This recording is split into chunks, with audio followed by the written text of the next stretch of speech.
going on, everybody? It's Joe Dickinson, and in this short video, I want to talk about a successful morning routine. This is like the foundation of everything. This has worked pretty well for me.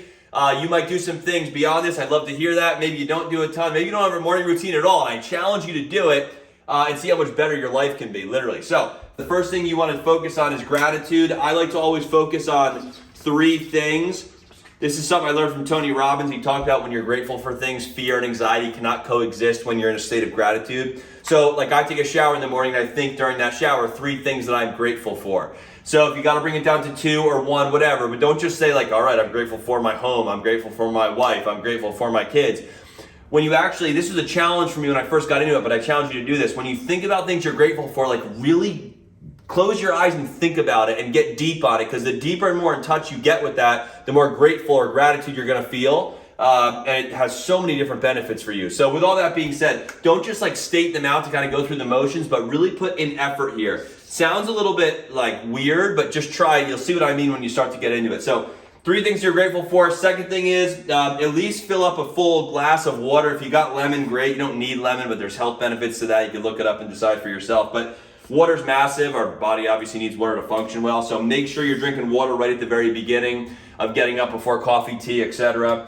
Number 3, audio over music. I don't always do this, but I do this a lot. So like I have about a 15 to 18 minute commute to getting to the office here in the morning. So instead of just putting on my favorite music channel station every single morning, I'll listen to audio. And all you gotta do is go on YouTube and type in like motivation or Tony Robbins or Eric Thomas or Mel Robbins or whoever you like, and go ahead and put them on and listen to them. That kind of content, or audiobooks or podcasts, that kind of content usually has a relation to helping you increase your health, wealth, happiness, etc. Music is good, but like you listen to it every day probably, right? So I'm not saying cut out music entirely and do this. I'm just saying dribble in maybe 3-4 days a week doing more audio type stuff, all right? So go on to YouTube and type some of that stuff in and just kind of loop it through your car. A lot of people have Bluetooth.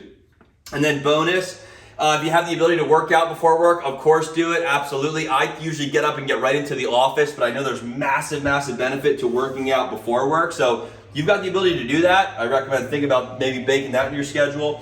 Second thing is set things out the night before. You don't need to do these things, hence they're bonuses. These I think you really should do, and anyone can do.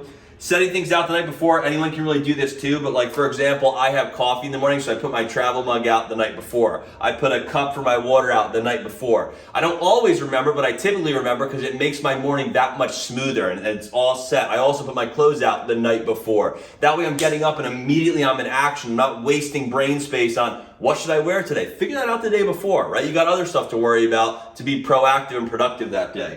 And then also make your bed. Now, I usually get up and then my wife gets out of the bed after me, so I can't make the bed because she's still in the bed, right? But if you're getting up and you're the only one in the bed, or your significant other or whoever's in the bed with you is out before you, make your bed. Start your day. There's a lot of psychology behind that, and I challenge you to go on YouTube and type in make your bed graduation speech. An admiral, I believe he is, does an incredible speech talking about like the actual psychology behind this. It's powerful. So check it out. So with that being said, if you don't do these things, at least do some of them. If you do some things I'm not thinking of that you'd want to share, drop in the comments on YouTube, Facebook, Instagram, wherever you are. I'd love to hear it. And look forward to producing more videos like this. Appreciate all y'all. Talk to you in a bit. Bye-bye.